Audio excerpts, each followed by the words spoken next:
গৈ পাই লওঁ, তাৰপিছত ঢিঙৰ জনগণৰ লগত মত বিনিময় কৰাৰ পিছত দৃষ্টান্তমূলক শাস্তিৰ কথা আহিব আৰু যদি প্ৰয়োজনত এনকাউণ্টাৰ কৰিব লাগে এনকাউণ্টাৰ কৰিবলৈ অসম পুলিচক বাধ্য কৰাব লাগে। কাণ্ড হৈছে, এই কাণ্ডৰ কাৰণে আমি দুঃখিত। গতিকে তেখেত যদি আহিছে তেখেতক আমি অনুৰোধ জনাইছোঁ আপোনালোকে শিৱসাগৰৰ পৰা আমাৰ বিল ৰাখি পেলাই সন্মানীয় নেতা শৃংখল চলিহা ডাঙৰীয়া আহিছে। গতিকে আমি সামান্যতম এটা প্ৰয়াস কৰিছোঁ, যেনেকুৱা ঘটনা দিনত হৈছে পৰৱৰ্তী সময়ত যাতে এনেকুৱা ঘটনা আৰু নহয়। আৰু যিজনী কণমানিৰ লগত ছাত্ৰীৰ লগত এই ঘটনা হৈছে দোষী ব্যক্তিক দৃষ্টান্তমূলক শাস্তি দিয়াৰ ব্যৱস্থা কৰিব লাগে। যিসকল এতিয়াও আছে তেখেতসকলকো পৰাস্ত কৰি দৃষ্টান্তমূলক শাস্তি দিয়াৰ ব্যৱস্থা কৰি গ্ৰহণ কৰিব লাগে। আৰু এই কাণ্ডৰ লগত উদ্দেশ্য ৰাখি সংগতি ৰাখি আমাৰ শৃংখল চলিহা ডাঙৰীয়াক তেখেতৰ মন্তব্য ৰাখিবলৈ অনুৰোধ জনাইছোঁ। সকলোকে ধন্যবাদ। ঐক্যবদ্ধ সংগ্ৰাম হ'ব লাগিব। আমি ঢিঙলৈ গৈ আছো আৰু সকলো অসমৰ খিলঞ্জীয়া জনগণে ঐক্যবদ্ধভাৱে প্ৰতিবাদ কৰিব লাগিব।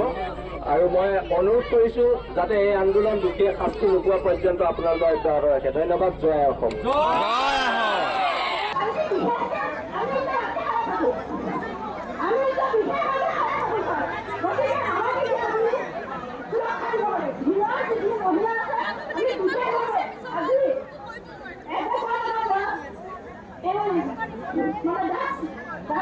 সেইটো নিৰ্মূল কৰিব লাগে, তাৰ ওপৰত আমাক সুৰক্ষা দিব লাগে।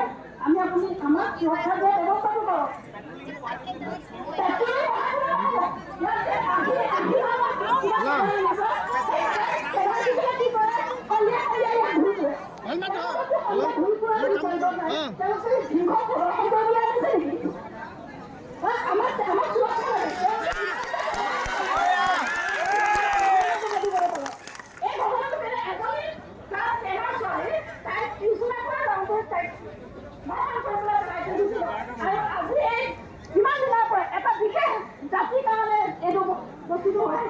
আমি সুৰক্ষিত নহয় আপুনি তাৰ বাবে আমাক কি ব্যৱস্থা সুৰক্ষা কেনেকৈ প্ৰদান কৰে আমাৰ এই মহিলাখিনি নহয়।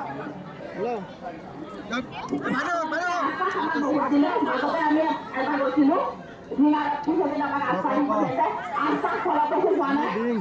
সম্পূৰ্ণৰূপে বিফল হৈছে। গতিকে আজিও ভিতৰত আমাক ন্যায় লাগিব আৰু যিকেইটা ধৰ্ষণকাৰী তেওঁলোকক ৰাখিব পাৰিব।